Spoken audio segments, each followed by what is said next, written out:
Happy Thursday, chikahan mga kapuso! Ultimate kilig ang hatid ng dalawang Sparkle Chinito heartthrob na nagpasaya ng mga kapuso sa Luzon. Kabilang dyan si pambansang Ginoo David Licauco na well applauded sa kanyang goosebumps na monologue para sa Pulang Araw. Yan ang report ni Denise Abante ng GMA Regional TV.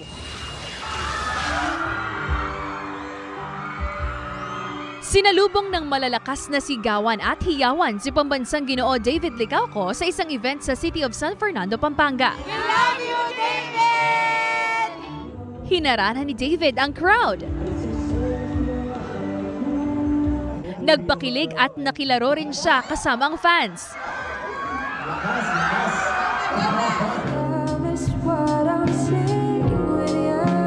Isa sa pinagkakaabalahan ngayon ni David ang pag-promote ng pelikula nila ni Barbie Forteza na That Kind of Love. Gayon din ang nalalapit na world premiere ng GMA Prime Family Drama Series na Pulang Araw kasama sina Barbie, Sanya Lopez at Alden Richards with Dennis Trillo na may special role. Yun yung pinaghihirapan ko the past year. Just super happy na nabigyan ako ng ganitong opportunity to showcase my talent hopefully. Kaya hopefully nagbunga. Sana ay ma-appreciate ng mga tao. Ayun, ako naman talagang ginagawa ko lang yung trabaho ko. I'm just doing my best para sa craft, para sa teleserye dahil maraming matutunan yung mga Pilipino dito. Kamakailan, umani ng papuri ang latest vlog ng Pulang Araw. Kung may pagkakapantay-pantay, ang ating mga pangarap ay madaling maisa sa katuparan. Kung saan madamdamin ang naging monolog ng karakter ni David sa series na si Hiroshi Tanaka. Lalo't higit para sa bayan.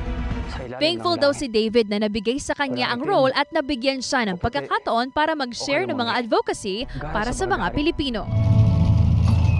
Mapapanood ang Pulang Araw sa July 26 sa Netflix at July 29 naman sa GMA Prime.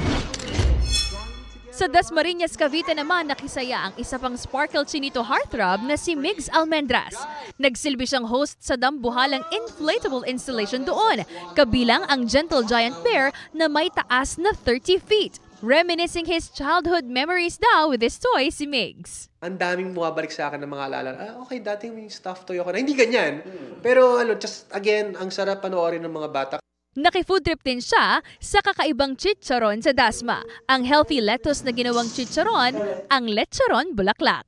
Mula sa GMA Regional TV at GMA Integrated News, Denise Abante, nakatutok 24 oras.